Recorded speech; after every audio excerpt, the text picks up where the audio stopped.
Even with all this firepower, I figured I couldn't get to Punchinello at his manor. I could only hope that he wouldn't pass a chance to hear me beg, to see he's won. This is Max Payne. I want to cut a deal. Payne, you're a dead man. That's what everybody keeps telling me. I got your ship and her cargo. I want to meet. No pain, no gain. Capiche? You know my restaurant? Yeah, I know it. 1 hour. Punchinello's restaurant had seen better days. Snow was falling like ashes from post-apocalyptic skies, but that was outside.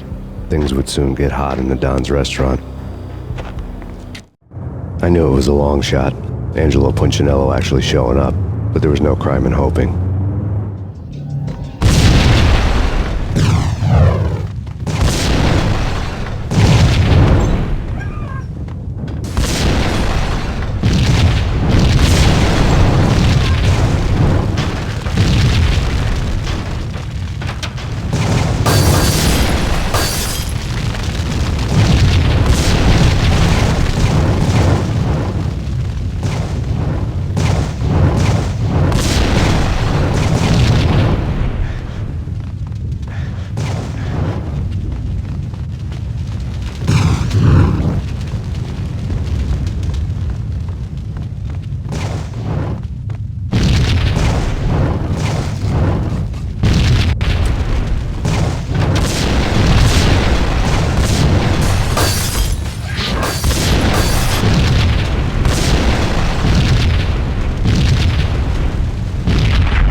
Punchinello was burning to get me.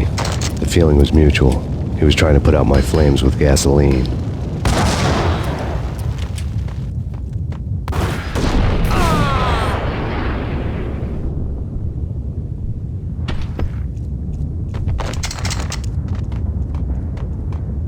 The mobsters have been guarding a real treasure.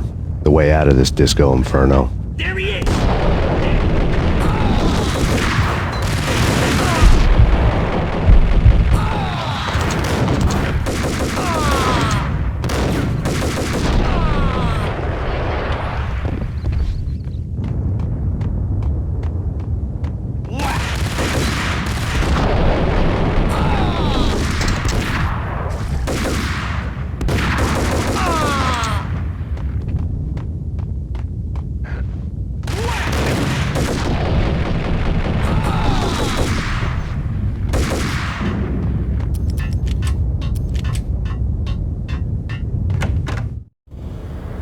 Vlad had seen my smoke signals. The Mercedes was revving to go, almost drowning out the banshee wail of the sirens.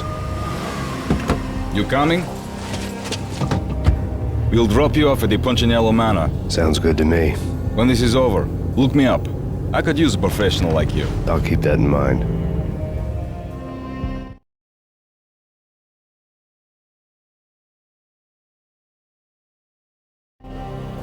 The night groaned with cold. The garden lights flickered nervously. In their light, the falling snow was dead white before the darkness ate it up. I had heard the stories. The trio were mad dogs. They'd have hung the heads of their enemies over the manor gates if the capo had only let them. Punchinello wanted pain. He'd see the pain. The trick in my situation was that there was no trick, no matter what the movies tell you. No rules, no secret mantra, no roadmap. It wasn't about how smart or how good you were. It was chaos and luck, and anyone who thought different was a fool. All you could do was to hang on madly, as long and as hard as you could. Someone had graciously left the back door open for me and killed the guards. My money was on Mona. I knew the trio would be standing between me and Punchinello. I had read their rap sheets, thick as phone books. No one would be walking out of here alive. The numbing cold of the broken night had followed me in. Upstairs, the trio tangoed down the manor halls to the silent rhythm of their murderous hearts. The blood of their victims rust on their lips. Vince Mugnano, Pilot Providence, a.k.a. Big Brother, and Joe Deadpan Salem. The pistol was a frozen lump in my hand, piercing the skin, gnawing me to the bone.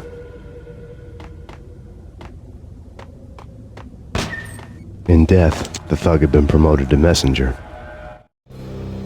Someone hadn't enjoyed the Don's hospitality. Someone with a flair for the dramatic. Someone who had let herself out of a locked cell and past a couple of armed guards. My thoughts were on Mona again. I could only hope she was a good enough gambler to walk away while she was still winning, before she'd run into the trio.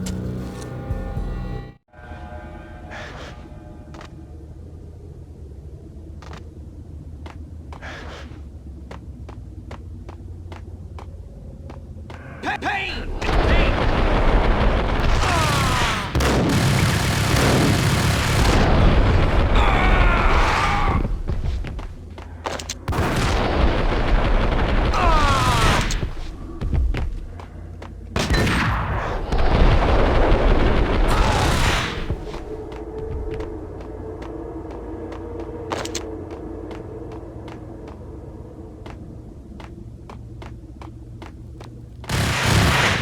Someone get the guy downstairs!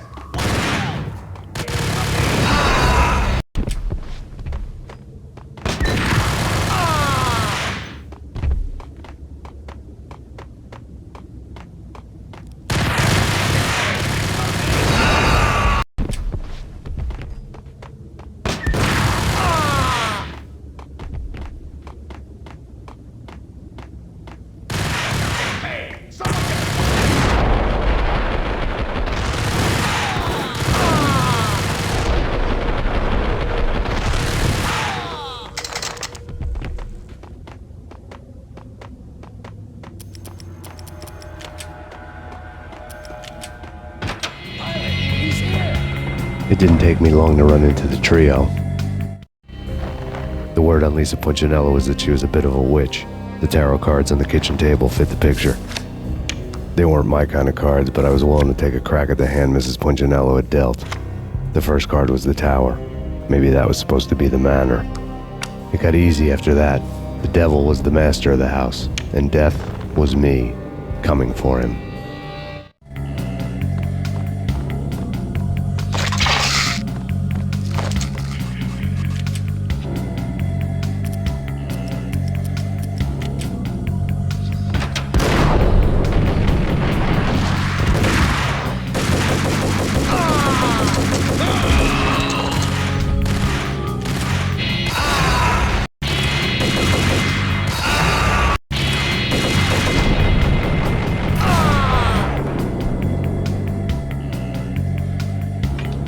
One down, two to go.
Two down, one to go.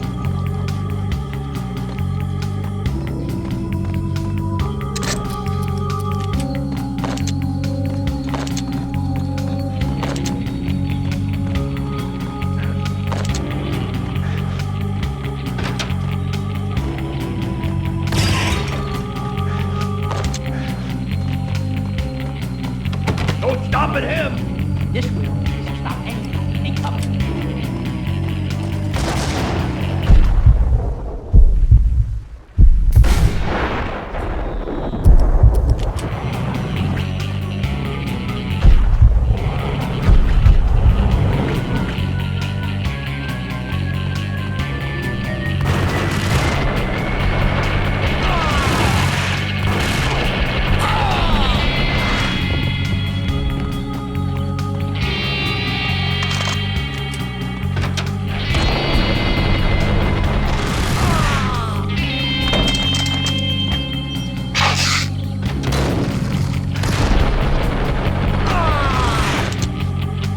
was too late for her. You're a real angel, Max. I couldn't tell whether it was Mona or her sister. The body was a mess. The sick bastard had really gotten a kick out of it. Seeing her lying there got me thinking about another woman's body on another bed. Got me thinking about a fallen cradle.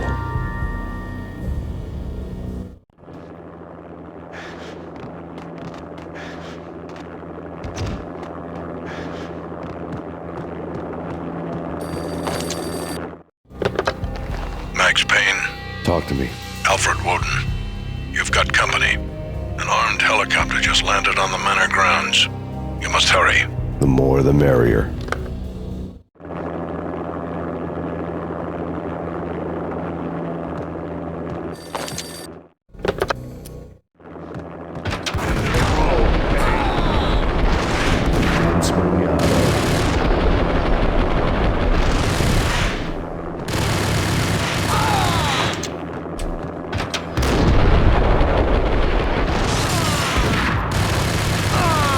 Punchinello's trio was done for. Outside my door. Hurry. He's coming for me. You gotta hurry. Please. I could hear Punchinello on the phone begging for help. He should have been saying his goodbyes. Punchinello was a pushover. The moment I stepped into the room, he folded like a deuce before a royal flush. No, wait. I was just doing what I was told. I couldn't refuse. She's someone high up. Government, maybe. I don't know. He was trying to buy more sand for his hourglass. I wasn't selling any. No, I told him not to.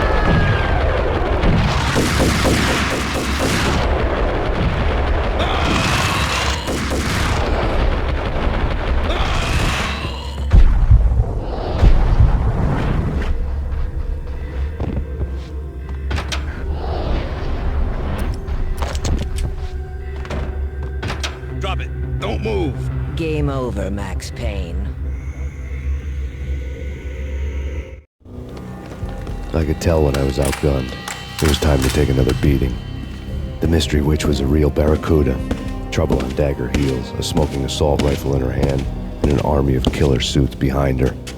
How sweet. I get to kill two birds with one stone. Sooner or later, it was going to catch up with you. Mr. Payne, it's time to show you the benefits of my brew. Be a good boy now. You'd find that Lady Luck was really a hooker. You were fresh out of cash.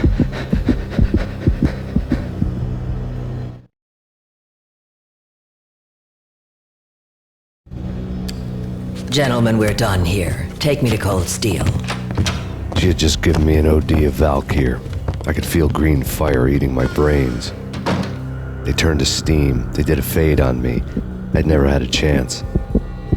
The witch had got me just as sure as if she put a gun to my head and pulled the trigger. The shadows rushed me, bruised mugshot faces hungry for revenge. They knew my weak spots and closed in for the kill. The floor turned into a vortex of green blood. I fell. The flesh of fallen angels.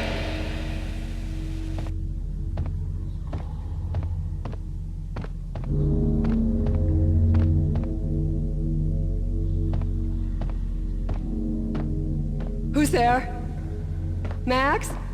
Max, is that you? Max? Where are you, Max? Please. No, please, Max, no. I'm sorry.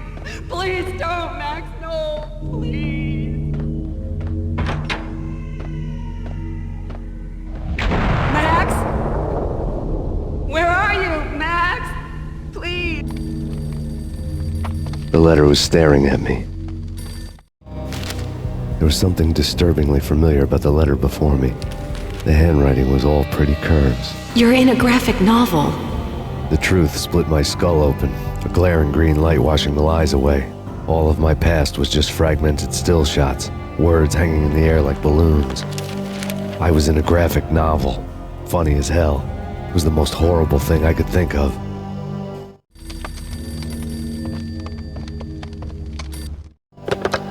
Bartender is shiny stuff, and dreams are made of stooped necromancers.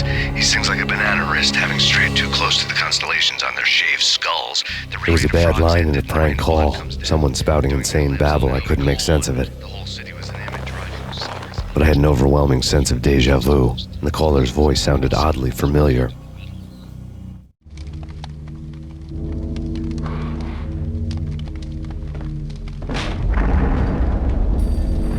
The weird piece of paper looked dangerous.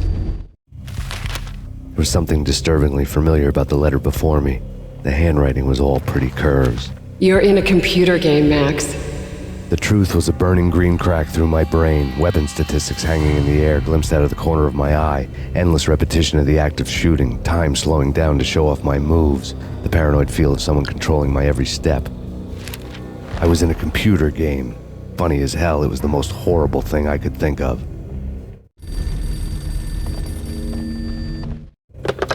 Don't lose it. It's Valk here. The drug. Snap out of it. Try to remember. It was a bad line in a prank call. Someone spouting insane babble. I couldn't make sense of it. But I had an overwhelming sense of déjà vu, and the caller's voice sounded oddly familiar.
No, Max!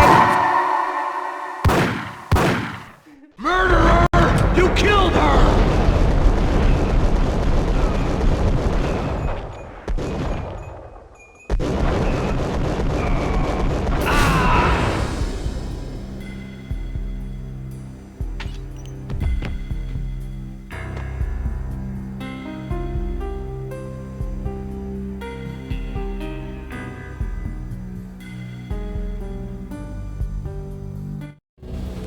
Max, something happened at the office today.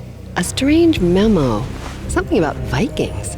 Honey, I gotta run. You can tell me all about it this evening. Have a nice day, darling. The bullet holes were rubies on her chest, blood glowing on her ivory skin. She was so beautiful. The killer was smiling. The flesh of fallen angels.